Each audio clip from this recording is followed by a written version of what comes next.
Sinamantala na nga namin ni Neil ang long weekend namin kaya naman ginawa na namin ng lahat ng aming pwedeng gawin. Dahil nga nababangga ng kanyang sasakyan sa aming garahe dahil nga puno na yung aking bag ng mga bottles. Naman after lunch, dinala na namin sa Craigie kung saan andun yung mga machines. Punta nga pala kami nung Friday kaya lang close yung machine kaya bumalik kami nung Saturday. Nga palang mga bottles at cans na naipon ko ay siguro mahigit 3 weeks lang dahil nga mga nakikita ko lang to or napupulot ko sa aking daanan papuntang trabaho. Ito nga pagdating namin sa window machine ay marami ng taong nakapila. So napaisip tuloy ako sa sarili ko, bakit mo ipakakahiya ang ganitong trabaho? Eto nga mga nakapila sa unahan ko ay magagara ang mga sasakyan, hindi nga nahihiya. Itong basurang nabibenta mo ay libre mo lang na nakukuha or napupulot sa mga daanan. Yung bagay na rin to pag iniipon, pandagdag sa alkansya. Kung noong unang punta namin dito ay maraming tao pero mas maraming tao ngayon at mas malalaking mga bag ang mga dala nila. Lit ko nga lang din pala ito na puno ang isang malaking bag dahil araw-araw ako nakakapulot. Ito na nga yung voucher ko, naka $19.40 ko. O diba, saglit lang. Okay, next stop naman namin ay Bunnings dahil bibili nga kami ng black molds para sa aming harap na garden. Akay talaga namin dito ay bumili ng crush rocks para sa aming likod na garden pero dahil napakamahal kaya napaurong sinil. Una lang daw kami bibili sa binibilhan namin ng garden soil na nagdi-deliver sa amin. Ito na lang black molds ang binili namin. So pagdating ng bahay ay diretso na niyang winagwag sa harap. Nulit na nga ito ni Neil gawin lahat ng mga gawain dito sa harap dahil nga babalik na nga siya sa trabaho niya sa Tuesday. Napakaganda ng weather namin, hindi siya malamig, so maganda yung sikat ng araw, so perfect para mag-garden. Nga namin matapos tung sa harapan ay pumunta na naman kami sa aming bibilhan ng aming dinner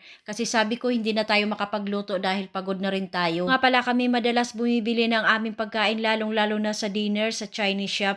So dito yun located sa Greenvale. It lang to na Chinese shop pero busy sila sa mga takeaway orders kaya naman ang tagal naming nagantay. Yun lang, bye!